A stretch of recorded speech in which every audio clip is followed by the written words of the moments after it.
देखिए बच्चों, अब हम बात करते हैं, थोड़ा सा आगे बढ़ते हैं।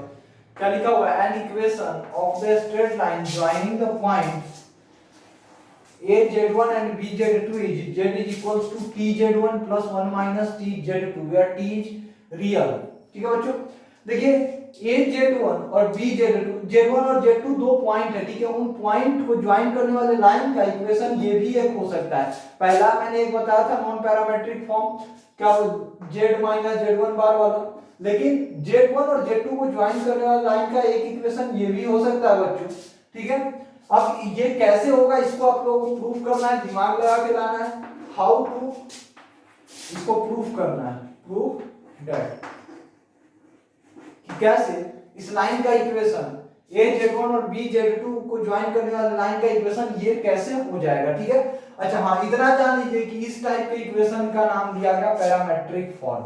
इस टाइप के इक्वेशन का नाम दिया गया पैरामेट्रिक फॉर्म, ठीक है, जहां t एक पैरामीटर है, क्योंकि t वेरिएबल होगा, t बदलता जाएगा, तो t यहाँ एक पैरामीटर है। तो इसको प्रूफ करने का कोशिश कीजिएगा, नहीं होगा तो मैं अगले लेक्चर में बताऊंगा इसको, इसका प्रूफ मैं अगले लेक्चर में दूंगा, लेकिन ये मैं आप लोगों को होमवर्क के तौर पे दे रहा हूं, ठीक है। तो इसको लिख लीजिए पहले।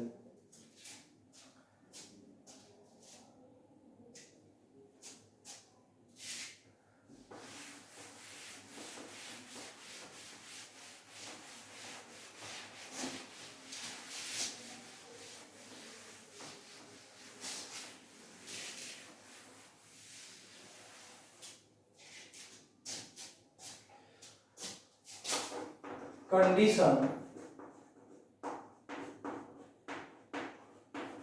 for the collinearity of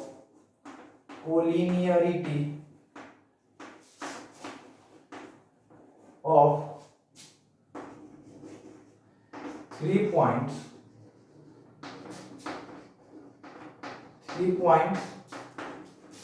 z1 comma z2 and z3, ठीक है बच्चों। अब देखिए 3 पॉइंट है z1 z2 और z3, 3 पॉइंट है z1 z2 और z3, ठीक है बच्चों। इन तीनों पॉइंट के कोलिनियर होने का कंडीशन बताना है। तो देखिए 3 पॉइंट है z1 z2 z3, ठीक है। ये तीनों अगर कोलिनियर होगा तो जरा ध्यान से देखिए, z1 और z2 को ज्वाइन करने वाला लाइन सेगमेंट और z1 और z3 को ज्वाइन करने वाले लाइन सेगमेंट के बीच का एंगल या तो 0 होगा या पाई होगा। यानी argument of z1 minus z2 upon z1 minus z3 is equals to 0 और पाई, इज इक्वल्स टू 0 और पाई। बच्चों ध्यान से देख पा रहे हैं आप लोग, क्या हो गया? Argument of z1 minus z2 upon z1 minus z3 is equals to 0 और पाई। बच्चों अगर z1 minus z2 upon z1 minus z3 जो है उसका आर्गुमेंट अगर 0 आ गया तो z1 z2 और z3 जो है तीनों कोलिनियर हो जाएगा। अच्छा बच्चों देखिए, इसका आर्गुमेंट 0 या पाई है, इसका मतलब ये प्योरली रियल होगा, यानी कि z1 minus z2 upon z1 minus z3 is purely real, is purely real. This implies z1 minus z2 upon z1 minus z3 is equals to z1 bar minus z2 bar upon z1 bar minus z3 bar। समझ में आ रहा है बच्चों? देखिए 3 points के collinearity का ये भी एक कंडीशन है और बड़ा इंपॉर्टेंट कंडीशन है, इसको भी ध्यान रखिएगा कि 3 पॉइंट के कोलिनियर होने का कंडीशन, ठीक है बच्चों। इसको हम इस फॉर्म में भी लिख सकते हैं, determinant of z1 bar 1 z2 bar 1 z3 bar 1 is equals to 0। बच्चों यह भी आप लोगों ने शायद नहीं पढ़ा होगा, इसलिए डिटरमिनेंट आपने नहीं पढ़ा, इसलिए ये फॉर्म इसमें कैसे कन्वर्ट होगा ये आपको अभी पता नहीं चल पाएगा, लेकिन हाँ ये इसके इक्वल होता है, ठीक है। तो मैंने ये लिख दिया है अभी, बाकी ये बाद में पता चल जाएगा। लेकिन अभी ये आप लोगों को ये याद होना चाहिए जरूर कि कोलिनियरिटी तीन पॉइंट के Z1 और Z2 Z3 के कोलिनियर होने का कंडीशन क्या होगा, Z1 minus Z2 upon Z1 minus Z3 is equals to Z1 bar minus Z2 bar upon Z1 bar minus Z3 bar, या फिर इसको इस फॉर्म में भी आप याद रख सकते हैं कि याद रखने में आसानी होगी, Z1 minus Z2 upon Z1 bar minus Z2 bar is equals to Z1 minus Z3 upon Z1 bar minus Z3 bar. समझ में आ रहा है बच्चों, तीन पॉइंट के कोलिनियर होने का कंडीशन, Z1 माइनस Z2 तो फिर इसका कॉन्जुगेट नीचे, Z1 माइनस Z3 था तो फिर इसका कॉन्जुगेट नीचे। ठीक है बच्चों, तो इसको नोट कर लीजिए, फिर हम इससे आगे मूव करते हैं।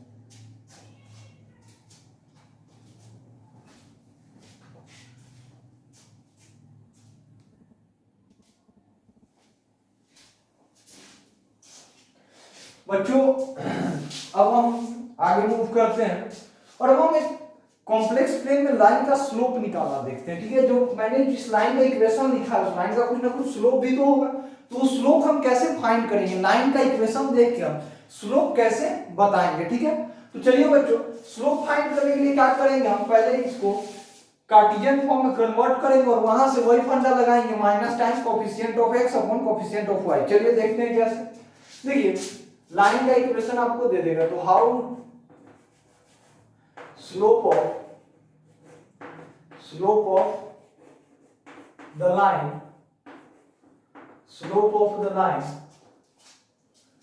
AZ bar plus A bar Z plus B is equals to 0। बच्चों अब हमको इस लाइन का स्लोप निकालना है। ठीक है, तो इस लाइन का स्लोप निकालने के लिए हम इसको कार्टेशियन फॉर्म में कन्वर्ट करते हैं। कार्टेशियन फॉर्म मींस हम z को x प्लस आयोटा y से रिप्लेस करते हैं। ठीक है, z को x प्लस आयोटा y से रिप्लेस करते हैं। तो जैसे ही z को x प्लस आयोटा y से रिप्लेस करेंगे, a इंटू z बार क्या हो जाएगा, x minus iota y plus a bar into x plus iota y plus b is equals to 0 हो जाएगा। बच्चों देखिए ध्यान से, अब देखिए कितना आ जाएगा, ax plus a bar x minus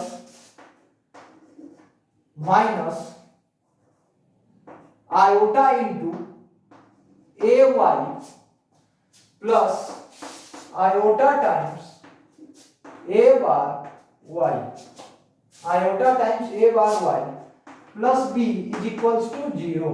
ठीक है बच्चों, अब देखिए यहां से मैं इन दोनों में से x कॉमन कर रहा हूं, तो x into A plus A bar minus, यहां से मैं क्या कर रहा हूं, माइनस आयोटा कॉमन कर ले रहा हूं, तो आ जाएगा sorry minus iota y common कर लेता हूं, माइनस आयोटा y, तो कितना आ जाएगा बच्चों, देखिए माइनस आयोटा y कॉमन करने पे फिर आ जाएगा a minus A bar plus b is equals to 0। अब देखिए बच्चों इस लाइन का स्लोप क्या हो जाएगा, देखिए x और y के टर्म्स में ये लाइन आ गया, यानी कि कार्टेशियन फॉर्म में इस लाइन का इक्वेशन आ गया। अब देखिए इस लाइन का स्लोप क्या हो जाएगा, तो slope of line is equals to कितना आ जाएगा, कोएफिशिएंट ऑफ x यानी कि a plus a bar upon coefficient of y यानी कि minus of iota into a minus a bar. देखिए बच्चों इंटू होल पे माइनस, इंटू होल पे माइनस। ठीक है बच्चों, अब देखिए माइनस और माइनस आपस में कैंसिल आउट हो गया, तो लाइन का स्लोप कितना हो जाएगा, देखिए slope of line is equals to a plus A bar upon iota times a minus A bar. अब देखिए बच्चों a प्लस ए बार कितना हो जाएगा, जरा ध्यान से देखिए, a प्लस ए बार को हम क्या लिख सकते हैं, real part of a, 2 into real part of a minus A bar को हम क्या लिख सकते हैं, imaginary part of a, 2 into imaginary part of a, 2 into imaginary part of a।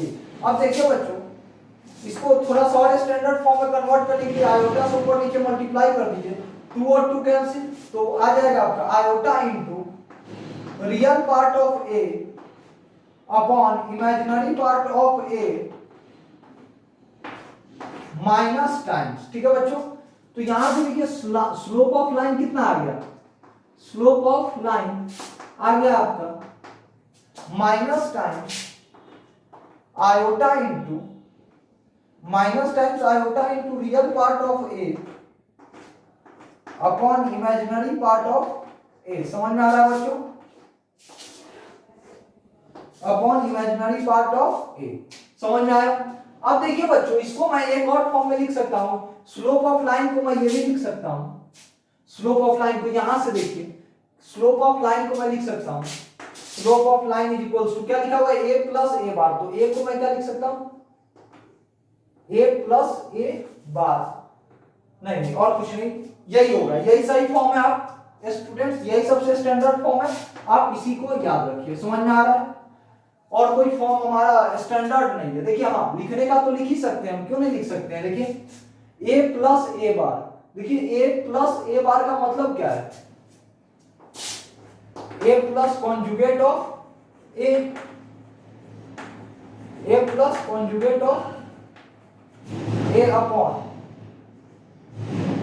Minus times a plus conjugate of a upon minus iota times a plus conjugate of a upon a minus conjugate of a।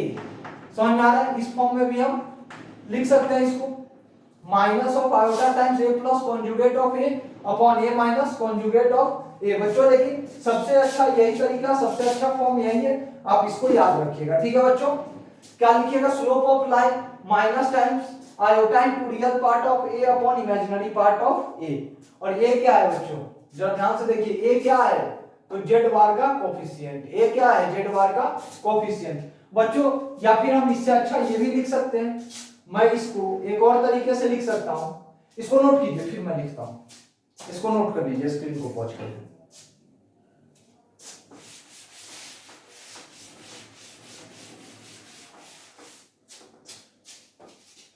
अब देखिए बच्चों, क्या है, slope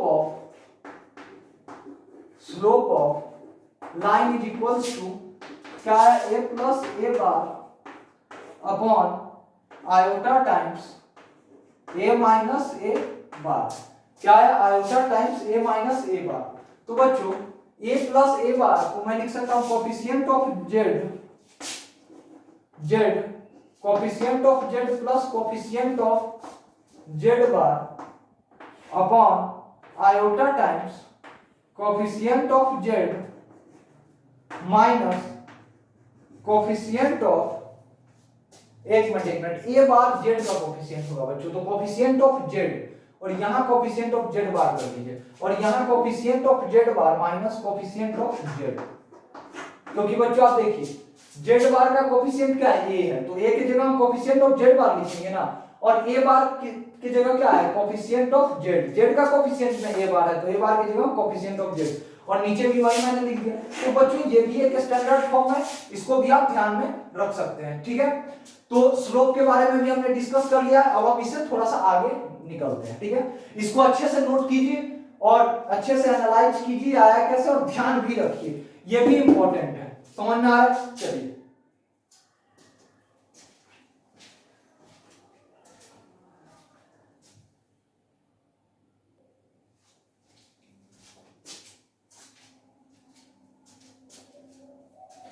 बच्चों, हम बात करेंगे equation of perpendicular bisector, equation of perpendicular bisector joining the line segment Z1 and segment Z1 and Z2, Z1 and Z2। बच्चों देखिए, Z1 एक पॉइंट है, एक पॉइंट है Z2। ठीक है, इन दोनों पॉइंट्स को ज्वाइन करने वाला जो लाइन सेगमेंट है उसके परपेंडिकुलर बाइसेक्टर का इक्वेशन हमको बताना है। ठीक है, तो बच्चों देखिए, perpendicular bisector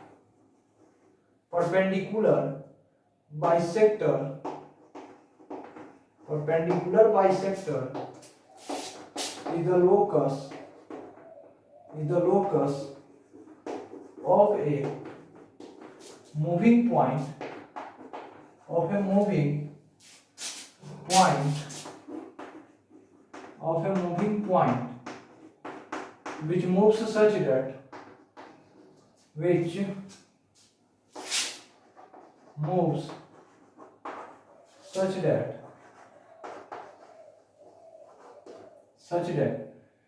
its distance from Z1 and Z2 are always equal. देखिए बच्चों, परपेंडिकुलर बाइसेक्टर एक ऐसे मूविंग पॉइंट का लोकस है जिस पॉइंट से Z1 और Z2 का डिस्टेंस, जिस पॉइंट से Z1 और Z2 का डिस्टेंस हमेशा इक्वल होगा। परपेंडिकुलर बाइसेक्टर एक ऐसे मूविंग पॉइंट Z का, एक ऐसे moving point locus of a moving point Z which moves such that its distance from Z1 and Z2 are always equal। Z1 देखिए परपेंडिकुलर बाइसेक्टर के किसी भी पॉइंट से Z1 का डिस्टेंस और Z2 का डिस्टेंस इक्वल होता है, तो हम यहाँ से ये भी कह सकते हैं कि परपेंडिकुलर बाइसेक्टर एक ऐसे मूविंग पॉइंट का लोकस होता है जिसका Z1 और Z2 से डिस्टेंस हमेशा इक्वल होता है। ठीक है, अब इक्वेशन लिखने के लिए हमें इसी कंडीशन को मैथमेटिकल फॉर्म में रिप्रेजेंट करना होगा। तो क्या हो जाएगा, mod of Z minus Z1 is equals to mod of Z minus Z2। This implies mod of Z minus Z1 का square equals to mod of Z minus Z2 का square. अच्छा, आप लोगों को पता होगा बच्चों प्रॉपर्टी mod of Z का स्क्वायर को हम Z into Z बार भी लिखते हैं। वह चीज मैं यहाँ अप्लाई करने जा रहा हूँ कि Z minus Z1 into Z बार minus Z1 बार। समझ में आ रहा है? अच्छा, is equals to Z minus Z2 into Z bar minus Z2 bar. समझ में आ रहा है बच्चों? अब देखिए, इसके बाद देखिए Z into Z bar minus Z1 into Z bar minus Z1 into Z1 bar plus Z1 into Z1 bar minus Z1 into Z1 बार Z into Z1 बार, हाँ, माइनस Z into Z1 बार। ये हो जाएगा। जब इन दोनों को मल्टीप्लाई कीजिएगा तो ये आ जाएगा। अच्छा, अब इन दोनों को मल्टीप्लाई कीजिएगा तो आ जाएगा आपका Z into Z bar minus Z2 Z bar minus Z2 Z bar minus Z2 बार into Z माइनस Z2 बार into Z plus Z2 into Z2 बार अब देखिए बच्चों, यहां से क्या आपका Z into Z बार जो है आपका कैंसिल आउट हो रहा है। ठीक है, तो बच क्या जाएगा, देखिए Z बार, एक Z बार वाला टर्म ये है और दूसरा Z बार वाला टर्म ये है। ठीक है बच्चों, तो दोनों में से अच्छा, अब Z बार वाला ये टर्म इधर माइनस में इधर आएगा तो प्लस में हो जाएगा, तो उन दोनों में से Z बार कॉमन करेंगे तो ये प्लस Z2 माइनस Z1 आ जाएगा। ठीक है बच्चों, आप लोग कैलकुलेट करके देख सकते हैं। अब देखिए Z वाला टर्म कौन कौन सा है, तो Z वाला एक टर्म ये है और दूसरा ये है। ठीक है, अब ये उधर जाएगा उस तरफ तो आ जाएगा plus Z into Z2 bar minus Z1 बार। ठीक है बच्चों, plus mod of Z1 square, Z1 into Z1 बार को मैंने लिख दिया minus mod of Z1 square, और इधर से उधर जाएगा ये माइनस Z2 into Z2 बार। किधर होगा, एक मिनट सॉरी, ये वाला हो जाएगा Z2 बार। तो ये क्या बन जाएगा, माइनस Z2 into Z2 बार क्या हो जाएगा, माइनस मॉड ऑफ Z2 का स्क्वायर इक्वल्स टू 0। समझ में आ रहा है बच्चों? एक बार आप लोग कैलकुलेशन को अच्छी तरह से चेक कर लीजिएगा कि हाँ, देखिए बच्चों यहाँ जो है ना Z1 बार into Z1 बार प्लस में है तो यहाँ प्लस आ जाएगा। ठीक है, अब देखिए बच्चों, ये एक स्टैंडर्ड स्ट्रेट लाइन इक्वेशन के फॉर्म में आ चुका है, ये जनरल फॉर्म में आ चुका है।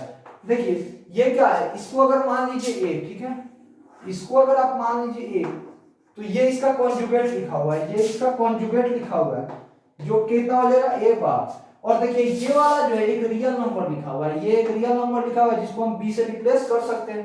तो देखिए यहाँ पे क्या आ गया इक्वेशन फिर से, a z bar plus a z bar plus a bar into z plus b is equal to 0। देखिए तो ये लाइन का इक्वेशन आ गया। तो इसका मतलब देखिए परपेंडिकुलर बाइसेक्टर भी तो एक लाइन ही होगा ना, तो इसका मतलब ये जो इक्वेशन है आपका परपेंडिकुलर बाइसेक्टर का इक्वेशन है। समझ में आ रहा है? देखिए बच्चों कुछ नहीं, ज्यादा कुछ नहीं सोचना है, बस इतना समझिए कि z का हमेशा z1 और z2 से डिस्टेंस इक्वल होगा। तो हमारे पास ये रिलेशन आ गया, इसको मैंने स्क्वायर किया, फिर एक प्रॉपर्टी लगा दी z bar into mod z bar is equals to mod of z का स्क्वायर। तो ये आ गया, इन दोनों को मल्टीप्लाई किया, फिर ये कुछ टर्म कैंसिल किए और फिर z को कॉमन कर दिया, z बार को कॉमन कर दिया और कांस्टेंट वो जो रियल नंबर आया उसको एक तरफ करके मैनिपुलेट कर दिया। तो हमारे पास परपेंडिकुलर बाइसेक्टर का इक्वेशन आ गया ये वाला। ठीक है, क्या है equation? z bar into z2 minus z1 plus z into z2 bar minus z1 bar plus mod of z1 square minus mod of z2 square is equals to 0।